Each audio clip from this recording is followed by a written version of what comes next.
Police વર્દીમાં Mahesh શાહને લઈ જવા મામલે સેટેલાઇટ પોલીસ સ્ટેશનના પીઆઈનો ખુલાસો. કહ્યું, મેં જ મહેશ શાહને બચાવવા માટે વર્દી પહેરાવી. પોલીસ વર્દી પહેરાવીને મહેશ શાહને લઈ જવાય જોધપુર સ્થિત નિવાસસ્થાને. એક પીએસઓ સહિત 3 પોલીસ કોન્સ્ટેબલ ઘરની કરશે સુરક્ષા. મહેશ શાહે બંધ કવરમાં આઈટી વિભાગને 40 નામ સોંપ્યા. ફાર્મા કંપનીના સંચાલક, જ્વેલર્સ બિલ્ડર સહિત રાજકારણીઓના હોઈ શકે છે નામ. તાપીના આયોજન અધિકારી અને અન્ય એક શખ્સની ધરપકડ. થોડા દિવસ પહેલા ₹40 લાખ રોકડ સાથે ઝડપાયો હતો અધિકારીનો ડ્રાઈવર. રાજકોટમાં વહેલી સવારે એક પરિવાર લૂંટાયો. છરીની અણીએ 2000ના દરની 80 નોટ અને 3 લાખની રોકડ લઈ લૂંટારૂ ફરાર. અને હવે 20 અને 50ની નવી નોટ જારી કરશે આરબીઆઈ. જૂની નોટ પણ રહેશે બજારમાં.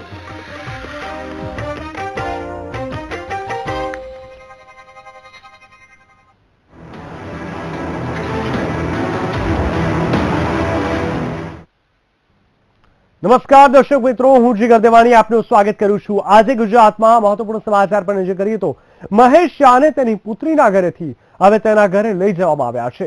પોલીસની વર્દીમાં મહેશ શાહને તેના ઘરે મંગલજ્યોત એપાર્ટમેન્ટ લઈ જવામાં આવ્યા છે. ત્યારે આ વર્દી કોણે પહેરાવી અને કોના કહેવાથી પહેરાવવામાં આવી તે અંગે સેટેલાઇટ પોલીસ સ્ટેશનના પીઆઈ એમયુ મસીએ ખુલાસો કર્યો અને કહ્યું કે મેં ખુદ આ વર્દી પહેરાવી છે. સુરક્ષાના મામલાને લઈને વર્દી પહેરાવવામાં આવી છે. સુરક્ષા માટે ગમે તે થઈ શકે છે, એટલે મેં ખુદ આ વર્દી પહેરાવવાનો આદેશ આપ્યો છે અને મહેશ શાહને તેમના નિવાસસ્થાને લઈ જવામાં આવ્યા છે. તેમણે એ પણ કહ્યું કે પોલીસ સુરક્ષા માટે ગમે તે કરી શકે છે. જોકે એક આરોપીને વર્દી પહેરાવવાનો અધિકાર કોણે આપ્યો અને કેમ આપ્યો તે મોટો સવાલ છે. કાયદાનું ઉલ્લંઘન ખુદ પોલીસ કર્મી અને એક જવાબદાર પીઆઈ કેવી રીતે કરી શકે તે મોટો સવાલ છે. તો પીઆઈએ શું મહેશ શાહની સુરક્ષા માટે કોઈની પાસેથી પરમિશન લીધી હતી? શું પીઆઈએ ઉચ્ચ અધિકારીઓને કહ્યું હતું કે હું આ આરોપીને વર્દી પહેરાવી શકું? જોકે આ તમામ સવાલોના પીઆઈએ જવાબ આપ્યા નહીં અને ચાલતી પકડી હતી. તેઓ ગાડીમાં બેઠા બેઠા નીકળી ગયા અને પત્રકારો સાથે ઉદ્ધતાઈ ભર્યું વર્તન પણ કર્યું અને પીસીઆર વાનમાં બેસીને રવાના થઈ ગયા હતા.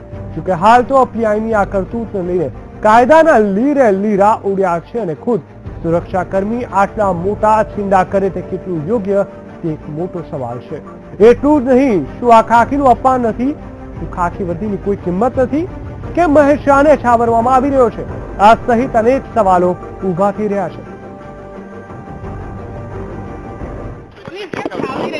સારી નથી રે, એની સિક્યુરિટી કરી રહી છે. આ રીતે લાઈ જગ્યા કરી કોઈ બચાવ માટે કોઈ પણ વસ્તુ કરી શકાય છે. સાહેબ, તમને સરકારે કીધું કે પોલીસ અધિકારી હોય બચાવ પૂરતું કરી શકે. તમે કેટલા રૂપિયા લીધા છે આ બચાવવા માટે?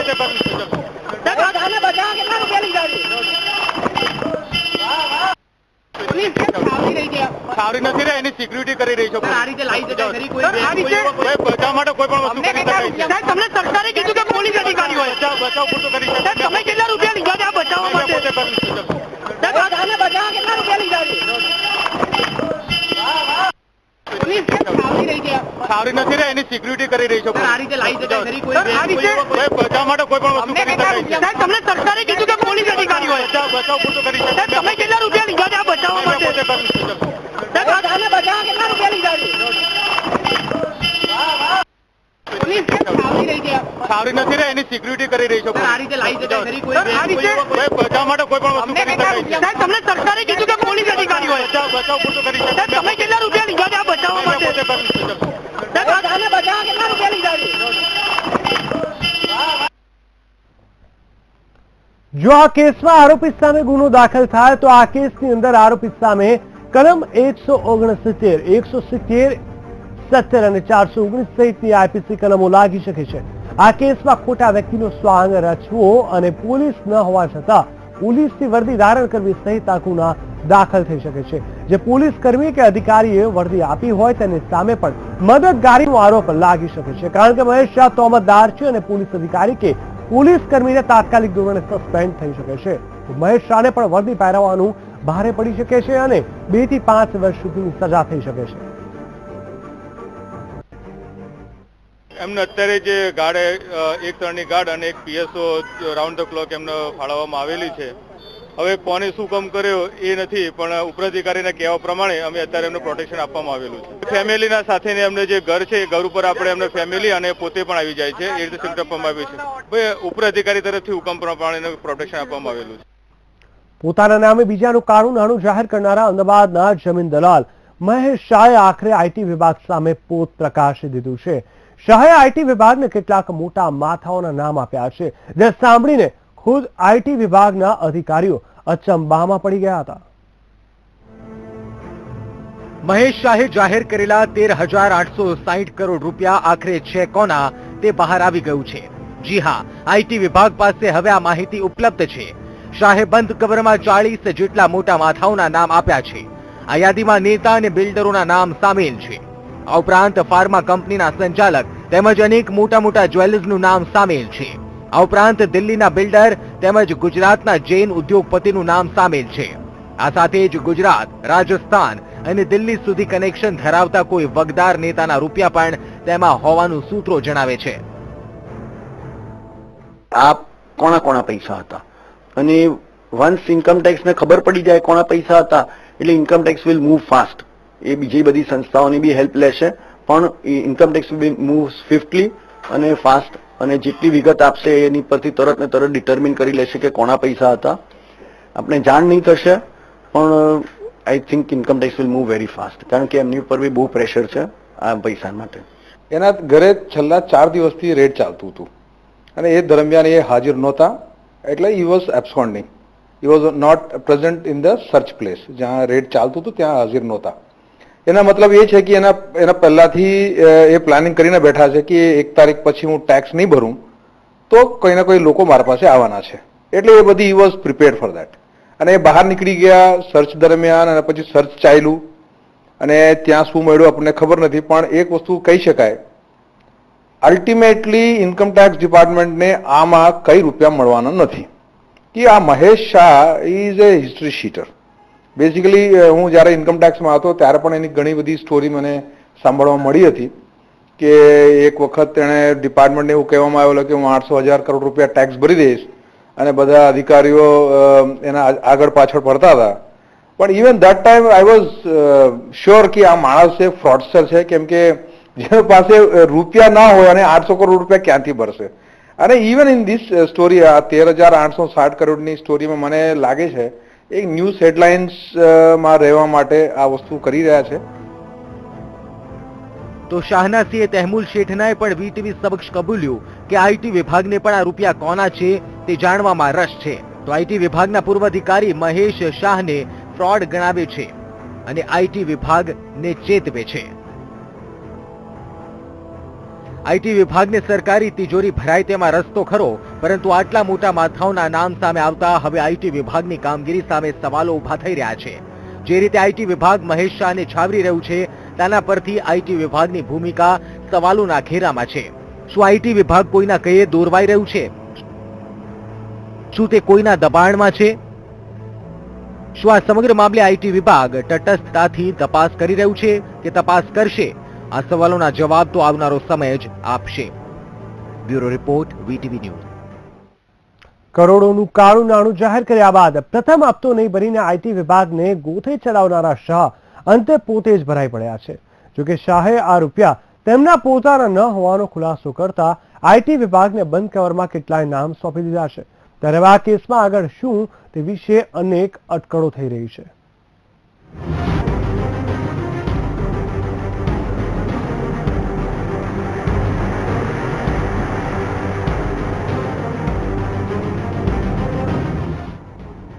અણીની ઘડીએ 13,860 કરોડનું કાળું નાણું જાહેર કર્યું. પહેલો હપ્તો ભરવાનો આવ્યો એટલે ભૂગર્ભમાં ઉતરી ગયા. આઈટી વિભાગની તવાઈ આવતા મીડિયામાં પ્રગટ થયા. આ સમગ્ર ઘટનાક્રમના નાયક છે અમદાવાદના જમીન દલાલ મહેશ શાહ, જેમણે કમિશનની કથિત લાલચે બીજાનું કાળું નાણું જાહેર કર્યું. આઈડીએસ અંતર્ગત મહેશ શાહે જાહેર કરેલ આ રકમ ચાલુ નાણાકીય વર્ષમાં ગણાશે અને શાહ કે તેમના મળે ત્યાં ટેક્સ ભરવાની જવાબદારીમાંથી છટકી શકે તેમ લાગતું નથી. એટલું જ નહીં, આઈટી વિભાગને ગેરમાર્ગે દોરવા બદલ તેમની સામે ફરિયાદ થઈ શકે છે અને પેનલ્ટી સહિતનો ટેક્સ ભરવાનો ઊભો રહેશે. આ માટે તેમની સામે કાયદાકીય પગલાં લેવાઈ શકે છે. શાહે તેમના સીએ તહેમુલ શેઠના દ્વારા આઈડીએસની સ્કીમ હેઠળ આ જંગી રકમ ડિક્લેર કરી હતી. નિયમ પ્રમાણે આઈટી વિભાગ આવકના સ્ત્રોત વિશે પૂછપરછ ન કરી શકે. જોકે શાહે પ્રથમ હપ્તો ન ભરતા તેમનું ફોર્મ 2 રદ થયું છે. એટલું જ નહીં, શાહે જેમના આ રૂપિયા છે તેવા કેટલાક મોટા માથાઓના નામ પણ આઈટી વિભાગને સોંપી દીધા છે. આગામી સમયમાં આઈટી વિભાગ આ સમગ્ર મામલે ઈડીને સાંકળીને અન્ય લોકો સામે પણ સર્ચ ઓપરેશન કરી શકે. જરૂર પડે તો આગામી સમયમાં સર્વે અને પુરાવાઓની શોધ કરાશે. જોકે અંતે તો તપાસ સમિતિની સમગ્ર મામલે પીંડું વાળી દેવાય તો નવાઈ નહીં. નોટબંધી બાદ રિઝર્વ બેંકે દેશભરમાં અંદાજે 65,000 કરોડ રૂપિયાનું કાળું નાણું હોવાનો અંદાજ મૂક્યો હતો, જેમાંથી જંગી એવું 13,500 નાણું તો એકલા મહેશ શાહ મારફતે ગુજરાતમાંથી જાહેર થયું છે. ત્યારે સરકારી તિજોરીમાં આટલું નાણું આવવાની લાલચે ઉતાવળા બનેલા આઈટી વિભાગે પણ શાહને અગાઉના રેકોર્ડ તપાસ્યા છતાં કોઈ જ પૂછપરછ ન કરતા આઈટી વિભાગ પણ શંકાના ઘેરામાં છે. Bureau report, VTV news. 13,860 crore રૂપિયા કાળા નાણાં જાહેર કરનાર મહેશ શાહ પાસે કાળા કૌભાંડીઓના રૂપિયા હતા. જોકે કોના રૂપિયા હતા તે નામ હજુ બહાર આવ્યા નથી. ત્યારે એવી ચર્ચા ચાલી રહી છે કે કેન્દ્ર સરકાર દ્વારા સમિતિ બનાવીને આ મામલો દબાવી દેવામાં આવશે અને કાળા કૌભાંડીઓના નામ બહાર નહીં આવે.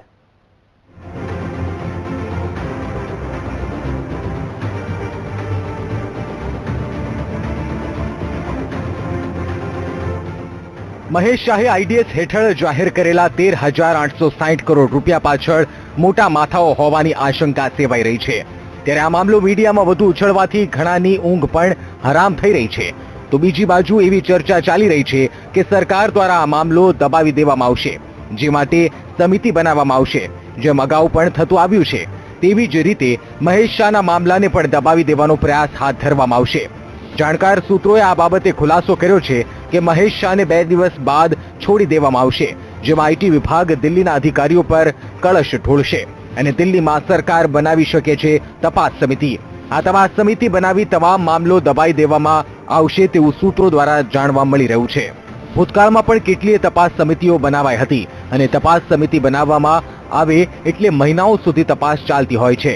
તપાસ ચાલવાના બહાને મામલો ઢાંકી દેવાતો હોય છે. આ બાબતે આઈટી વિભાગે દિલ્હીના ટોપના નેતાઓ સાથે વાતચીત કરી લીધી છે, જેમાં કોઈ મોટા માથાનું નામ બહાર ન આવે તેવા પ્રયાસ કરવામાં આવશે. બેસિકલી ઇન્કમ ટેક્સને અરેસ્ટ કરવાની કોઈ સત્તા નથી, accept in the cases of tax recovery. જે રિકવરી બહુ મોટા પાયે બાકી હશે અને માણસ જાણી જોઈને ઇવેડ કરતો હશે, એવા સંજોગોમાં અરેસ્ટ કરવાની સત્તા ઓનલી TRO નો છે, ટેક્સ રિકવરી ઓફિસરને. એ પણ ઉપરથી પરમિશન લઈને કરવું પડે અને સીધા 24 કલાકની અંદર એને જેલમાં આપી દેવું પડે. અમારા પાસે રાખવાની પણ સત્તા નથી. અગાઉ પણ આવી સમિતિઓ બનાવવામાં આવી છે, જેમાં સમગ્ર મામલો ઢાંકી દેવાનો પ્રયાસ હાથ ધરાયો છે અને કંઈક આવી જ રીતે મહેશ શાહના પણ કેસમાં બની શકે છે. હવે ખરેખર મહેશ શાહના કાળા કૌભાંડમાં કેટલા લોકોના નામ બહાર આવશે તે તો સમય જ બતાવશે. Bureau report, VTV news. Mahesh શાહની તબિયત હાલ નાદુરસ્ત છે અને તે આરામ કરી રહ્યા છે. આ નિવેદન છે આઈટી વિભાગના જોઈન્ટ ડાયરેક્ટરનું. મીડિયા સમક્ષ આવ્યા બાદ મહેશ શાહની આઈટી વિભાગ દ્વારા સઘન પૂછપરછ કરવામાં આવી રહી છે અને મહેશ શાહ ડરીને જવાબ આપી રહ્યા છે. वो हम लोगों का इनकम टैक्स का जो इन्वेस्टिगेशन का प्रोसीजर है, ठीक है, वो चल रहा है. अभी इसके स्टेटमेंट रिकॉर्ड किए जा रहे हैं, ठीक है.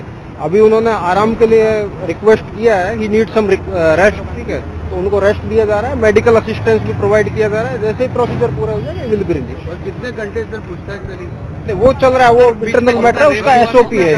कितने घंटे तक चलेगा? नहीं, अभी रेस्ट कर रहे हैं, he is taking the rest. તો આ તરફ મહેશ શાહના સીએ તહેમુલ શેટ્ટાએ પણ વીટીવી સાથેની મુલાકાતમાં જણાવ્યું કે મહેશ શાહ જેમના રૂપિયા હતા તેમના આઈટીને સોંપી દીધા છે અને આઈટી વિભાગ પર પણ આ રૂપિયા બાબતે ખૂબ દબાણ હોવાની વાત તેમણે કરી હતી. વન્સ ઇન્કમ ટેક્સને ખબર પડી જાય કોના પૈસા હતા એટલે income tax will move fast. એ બીજી બધી સંસ્થાઓની બી હેલ્પ લેશે, પણ income tax will move swiftly અને ફાસ્ટ, અને જેટલી વિગત આપશે એની પરથી તરત ને તરત ડિટર્મિન કરી લેશે કે કોના પૈસા હતા. આપણે જાણ નહીં થશે, પણ I think income tax will move very fast, કારણ કે એમની ઉપર બી બહુ પ્રેશર છે. આઈડીએસ અંતર્ગત 13,860 કરોડથી વધુનું કાળું નાણું જાહેર કરનાર મહેશ શાહ ફ્રોડ છે, આવું નિવેદન છે નિવૃત્ત આઈટી અધિકારી PVS શર્માનું. સાથોસાથ આઈટી અધિકારીએ એમ પણ કહ્યું કે ઇન્કમટેક્સ વિભાગ પાસે બહુ મર્યાદિત સત્તાઓ છે, જેથી તેઓ માત્ર મહેશ શાહની પૂછપરછ કરી શકે છે.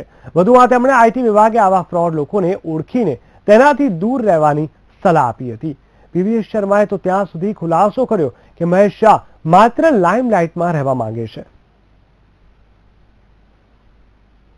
હાલમાં સમગ્ર દેશમાં ચર્ચાનો વિષય બનેલા એવા મહેશ શાહના આઈડીએસના ડિક્લેરેશનને લઈને જે વિવાદો ઊભા થયા છે, અચાનક ડિક્લેરેશન બાદ તેમનું ગાયબ થઈ જવું અને ગતરોજ અચાનક એક ટીવી ચેનલના લાઈવ ડિબેટમાં તેમની ઉપસ્થિતિ, એ ઘણા બધા પ્રશ્નોને પોલીસ, આઈટી અને સામાન્ય લોકો સામે મૂક્યા છે, જેને લઈને મહેશ શાહની ઇન્કમટેક્સ દ્વારા સતત રાત દરમિયાન પૂછપરછ કરવામાં આવી છે.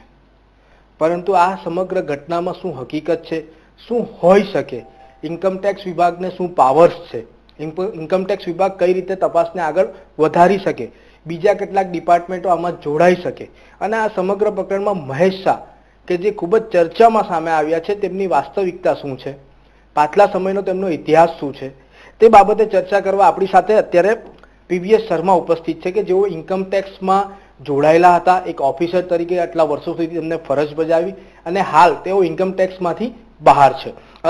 શર્માજી, મહેશ શાહ ચર્ચાનો વિષય છે, સમગ્ર ગુજરાતમાં લોકો પૂછે છે કે 13,000 કરોડથી વધારે કોણ છે મહેશ શાહ અને શું હકીકત તમને પ્રથમ દ્રષ્ટિએ લાગે છે? મહેશ શાહ મને જે લાગે છે એ એક ફ્રોડસ્ટર જેવું લાગે છે. He is not a serious tax payer. કેમ કે જે વ્યક્તિ પાસે ઊભા રહેવાની કોઈ તાકાત ના હોય અને કોઈ બિઝનેસની કોઈ રેગ્યુલર ઇન્કમ ના હોય, ના કોઈ એવું કંઈ રેગ્યુલર બિઝનેસની આવક ના હોય, એવા વ્યક્તિ 13,860 કરોડ ડિક્લેર કરતો હોય, there must be something behind the story. એમાં તો મહેશ શાહનો આજનો દિવસ સતત પરેશાની અને પૂછપરછો રહ્યો. શાહ પર આઈટીનો સકંજો કસાયો, રાતભર પૂછપરછ કરાઈ તો અમુક સમય સુધી અજ્ઞાત સ્થળે લઈ જવાયા અને તેમના ઘરની સુરક્ષામાં પણ વધારો કરાયો.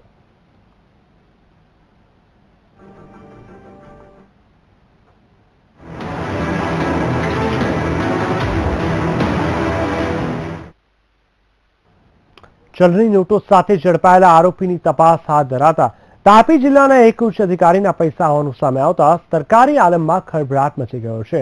પ્રયોજના અધિકારી નરેન્દ્ર ડામોની પૂછપરછ કરતા તેણે રૂપિયા ન હોવાનો ઇનકાર કર્યો હતો, જ્યારે પોલીસે વિવિધ તબક્કે નિવેદનો અને મોબાઈલ ટ્રેસના આધારે સંયોગિક પુરાવાઓ એકઠા કરીને બંને આરોપીઓની ધરપકડ કરી છે, જેથી પોલીસે ભ્રષ્ટાચાર નિવારણ અધિનિયમ એક્ટ મુજબ ગુનો નોંધી તપાસ વધુ હાથ ધરી છે. ઉલ્લેખનીય છે કે તાપી જિલ્લા પોલીસે બાતમીના આધારે સ્વિફ્ટ કારમાંથી 501,000ના દરની નોટ સાથે રૂપિયા 40 લાખની રકમ સાથે વાહન ચાલક યોગેશ પટેલની ધરપકડ કરી તપાસ હાથ ધરી હતી. કેટલાક પુરાવાઓ સામે આવ્યા હતા, જે પુરાવા ઉપરથી એટલું પ્રાથમિક દ્રષ્ટિએ ફલિત થતું હતું કે આ રૂપિયા તેઓ એનઆર ડામોર નાઓ પાસેથી લાવેલા હતા ગાંધીનગરથી અને તેમને અહીંયા સોનગઢ ખાતે આપવા જવાના હતા. જે અનુસંધાને પૂરતા પુરાવા મળતા વ્યારા પોલીસ સ્ટેશનમાં ભ્રષ્ટાચાર નિવારણ અધિનિયમની કલમ 13(1)(e) અને 13(2) મુજબની ફરિયાદ નોંધાઈ છે. ભરૂચ જિલ્લામાં રાજપીપળા ચોકડી નજીક નેશનલ હાઈવે નંબર 8 પર કાર અને ટેન્કર વચ્ચે અકસ્માત સર્જાતા 2 લોકોના મોત નીપજ્યા હતા, જ્યારે 4 લોકોને ગંભીર ઈજા પહોંચતા ભરૂચ સિવિલ હોસ્પિટલ ખાતે ખસેડાયા હતા. અંકલેશ્વરની રાજપીપળા ચોકડી ખાતે ટેન્કર સાથે અકસ્માત સર્જાતા પિતા અને પુત્રનું મોત નીપજ્યું હતું. બીજી બાજુ ઘટનાની જાણ થતાં અંકલેશ્વર પોલીસે આગળની કાર્યવાહી હાથ ધરી છે. એમાં એક જણ તો ત્યાં એક્સપાયર થઈ ગયો હતો, બાકીના 3 જણ એક જ્યોતિબેન કરીને પેશન્ટ હતું, એક નટવરભાઈ કરીને હતા અને એક હતા સરસ્વતીબેન, જે 3ને અમે અમારી ગાડીમાં લાવ્યા. બીજા 2 પેશન્ટને ખરોડવાળી ગાડી જે અમારી નજીક 10 કિલોમીટર દૂર એ ગાડીમાં એમને સેવાથી ખસેડવામાં આવેલા. રાજકોટના ગોપાલનગર વિસ્તારમાં આવેલ ઇન્દ્રપ્રસ્થ એપાર્ટમેન્ટમાં આજે વહેલી સવારે લૂંટની ઘટના બની હતી. 3 બુકાનીદારોઓ વહેલી સવારે 4:30 વાગે સુમારે મુકુંદભાઈના ઘરમાં ઘૂસી આવ્યા હતા. આ સમયે મુકુંદભાઈ ઘરમાં એકલા હોય લૂંટારુઓ તેમને છરી બતાવી ઘરમાંથી સોનાના 2 બિસ્કિટ, રૂપિયા 2,000ના દરની 80 નોટો સહિત કુલ 3,25,000ની લૂંટ ચલાવી હતી. પોલીસે આ ઘટનામાં ફરિયાદ નોંધી તપાસ હાથ ધરી છે.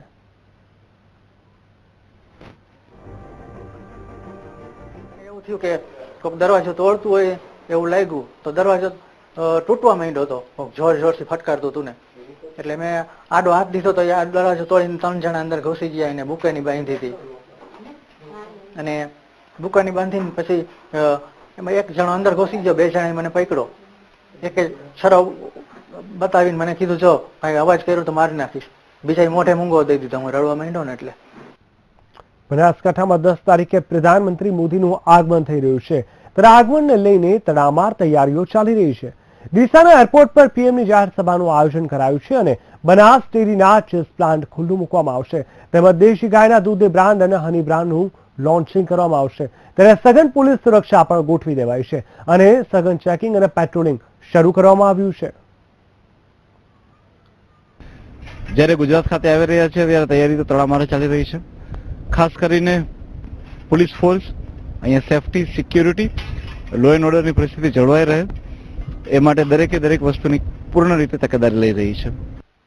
લશ્કરની 3 પાંખ, આર્મી, નેવી અને એરફોર્સના નિવૃત્ત કર્મચારીઓ અને તેમની વિધવાઓના પેન્શન તેમજ અન્ય સરકારી કામોના પડતર પ્રશ્નોને ઉકેલવા માટે વડોદરામાં એક રેલી કેમ્પનું આયોજન કરવામાં આવ્યું હતું, જેમાં રાજ્યના 14 જિલ્લામાં વસતા 2000થી વધુ પૂર્વ સૈનિકો અને તેમના આશ્રિતો ઉપસ્થિત રહ્યા હતા. આ પ્રસંગે ઈએમઈના કમાન્ડર જનરલ કે ઈશ્વરન તેમજ પૂર્વ જનરલ મેજર અરુણ નાગરવાલા અને બ્રિગેડિયર રજત ઉપરેતી પણ ઉપસ્થિત રહ્યા હતા. ઉપસ્થિત રહેલા 3 પાંખના પૂર્વ સૈનિકો અને તેમના પરિવારજનોને આવકારીને તેમનું સન્માન કરવામાં આવ્યું હતું. हम आर्मी से रिटायर होते हैं, लेकिन आर्मी के साथ हमारे संबंध वैसे ही रहते हैं जबकि हम आर्मी में थे. अब ये तो हम रोज तो जाके उनको मिल नहीं सकते, तो ये जैसे रैली करते हैं एक प्लेटफॉर्म मिलता है कि जो हम उनके साथ इंटरेक्शन करें. વડોદરામાં આયોજિત કેમ્પમાં પૂર્વ સૈનિકો તેમજ તેમની વિધવાઓને સરકારી કામોમાં પડતી મુશ્કેલીઓ અને પેન્શનના પ્રશ્નોનું નિવારણ કરવામાં આવ્યું હતું. આ ઉપરાંત મેડિકલ ચેકઅપ પણ કરવામાં આવ્યું હતું. અહીં 30 જેટલા સ્ટોલ ઉભા કરવામાં આવ્યા હતા, જેમાં pension, Aadhaar card, bank, ex service card તેમજ મેડિકલ કેમ્પની સેવા ઉપલબ્ધ કરવામાં આવી હતી. बहुत अच्छा लग रहा है, हमको ये प्रोग्राम में बुलाते हमको बहुत खुशी है. हमारे घर वाला ने बहुत अच्छी सेवा, देश की सेवा करी है, उसका फल हमको अभी मिल रहा है. पर ऐसा है कि उन्होंने तो सारी लड़ाई जीती है, तो मेरे को तो गोल्ड मेडल मिला नहीं, मिलना चाहिए. मैं गोल्ड मेडल की हकदार हूँ भाई. કચ્છના ઇતિહાસમાં 4 ડિસેમ્બરનો દિવસ ભુજનો સ્થાપના દિવસ તરીકે ઉજવાય છે. કચ્છના પાટનગર ગણાતા ભુજના 469માં સ્થાપના દિવસની ઉત્સાહભેર ઉજવણી કરવામાં આવી રહી છે. સંવત 1605માં કચ્છના મહારાજા ખેંગારજી પહેલાએ દરબારગઢમાં ખીલી ખોડી ભુજ શહેરની સ્થાપના કરી હતી. સ્થાપના દિવસની ઉજવણીની પરંપરા આજે પણ યથાવત જોવા મળી રહી છે. આજે આ પરંપરા ભુજ નગરપાલિકા આગળ ધપાવી રહી છે. માગસર વદ પાંચમ 1605 સંવત ઈસવીસન તમે જોવા જાઓ તો 1549 એને બરાબર 468મો આજે સ્થાપના દિન છે. ભુજ શહેરની જે સ્થાપના કરી એ રાવશ્રી ખેંગારજીએ કરી. ભુજ શહેરને તોરણ બાંધ્યું અને જે આજે તોરણિયા નાકા તરીકે ઓળખાય છે એ જગ્યાએ એમને તોરણ બાંધ્યું. ભુજની સ્થાપનાને લઈને અત્યાર સુધીમાં ભુજે અનેક કુદરતી આપત્તિઓ જેમ કે ભૂકંપ, અતિવૃષ્ટિ જેવી આફતોનો સામનો કરી ચૂક્યું છે. જોકે સમયની થપાટ ખાઈને ઉભા થયેલા કચ્છની આજે કાયાપલટ થઈ ગઈ છે. આજે ભુજ પ્રવાસન સ્થળ તરીકે પણ જાણીતું બન્યું છે. ભુજમાં આવેલા ઐતિહાસિક આયના મહેલ, પ્રાગ મહેલ, સ્વામિનારાયણ મંદિર, હમીરસિંહ તળાવ, છતરડી મ્યુઝિયમ સહિતના અનેક સ્થળો પ્રવાસીઓ માટે આકર્ષણનું કેન્દ્ર બની રહ્યા છે. તેથી જ દર વર્ષે લાખો પ્રવાસીઓ કચ્છની મુલાકાતે આવે છે. જોકે હજુ પણ કેટલીક ઐતિહાસિક વિરાસત જર્જરિત હાલતમાં છે, તેની યોગ્ય જાળવણી થાય તો ટુરિઝમ ક્ષેત્રને વધુ ફાયદો થાય તેમ ઇતિહાસકારોનું માનવું છે.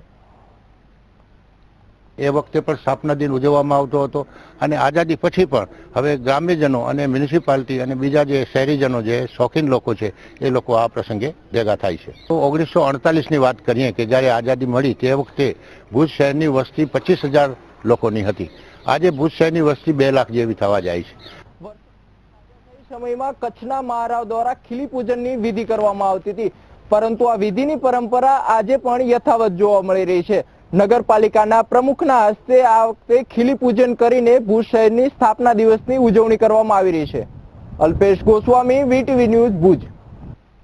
ભુજ શહેરના 469માં સ્થાપના દિવસ નિમિત્તે ભુજવાસીઓને વાઈફાઈ સેવાની ભેટ ભુજ નગરપાલિકા દ્વારા આપવામાં આવી છે. ભુજ નગરપાલિકા દ્વારા ભુજ શહેરમાં વાઈફાઈ સેવાનો પ્રારંભ કરવામાં આવ્યો હતો. ભુજ નગરપાલિકા દ્વારા લોક ભાગીદારીથી ભુજના ખેંગારબાગ, આલ્ફ્રેડ હાઈસ્કૂલ અને ભુજ નગરપાલિકામાં રવિવારથી ફ્રી વાઈફાઈ સેવા શરૂ કરવામાં આવી છે. આગામી દિવસોમાં હજુ પણ ભુજ નગરપાલિકા દ્વારા ભુજના અન્ય વિસ્તારમાં પણ વાઈફાઈ સેવા શરૂ કરવા માટે આયોજન કરાયું છે. આ સેવા શરૂ થતા ભુજવાસીઓને ખુશીની લાગણી વ્યક્ત કરી છે. ઐતિહાસિક ભુજના 469માં જન્મદિવસ નિમિત્તે સૌ ભુજના નગરજનોને શુભેચ્છા પાઠવું છું નગરપાલિકા તરફથી.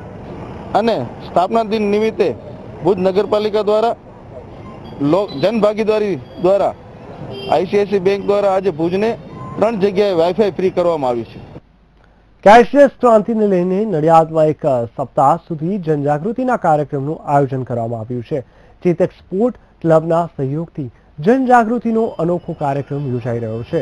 રાષ્ટ્રીય અને ખાનગી સરકારી બેંકો દ્વારા એક જગ્યાએ ગ્રાહક સેવા કેન્દ્રો અને મદદ કેન્દ્ર ઉભા કરવામાં આવ્યા છે. આ કાર્યક્રમમાં લોકોમાં જાગૃતિ લાવવા અને મોબાઈલના ડેબિટ ક્રેડિટ કાર્ડના ઉપયોગ અંગેની માહિતી આપી હતી.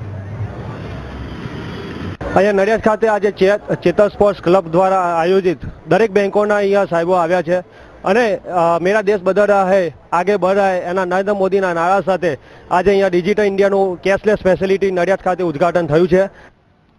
પોરબંદરમાં ખેડૂત ગ્રાહક બજારના આયોજનનો ફિયાસ્કો થયો હોવાનું સામે આવ્યું છે. આ ખેડૂત ગ્રાહક બજારમાં શાકભાજી, ફ્રૂટ વેચાણ એક પણ ખેડૂત જોવા મળ્યો નહોતો.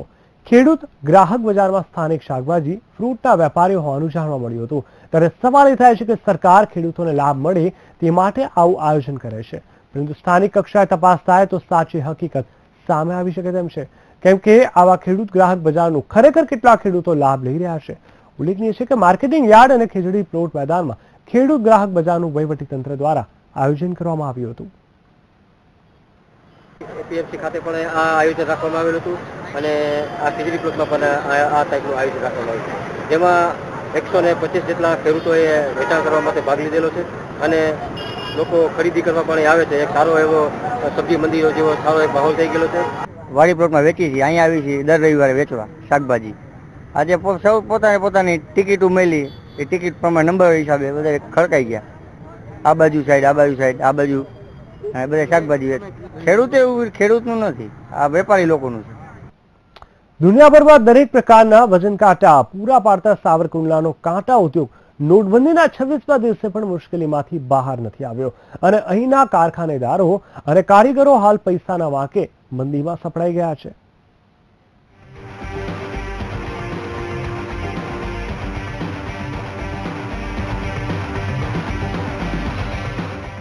નોટબંધીના કારણે ભ્રષ્ટાચારીઓ અને કાળા નાણાં ધારકો ભલે ચિંતામાં મુકાઈ ગયા હોય, પરંતુ બીજી તરફ અનેક ઉદ્યોગ ધંધાઓ પણ નોટબંધીના કારણે મંદ પડી ગયા છે.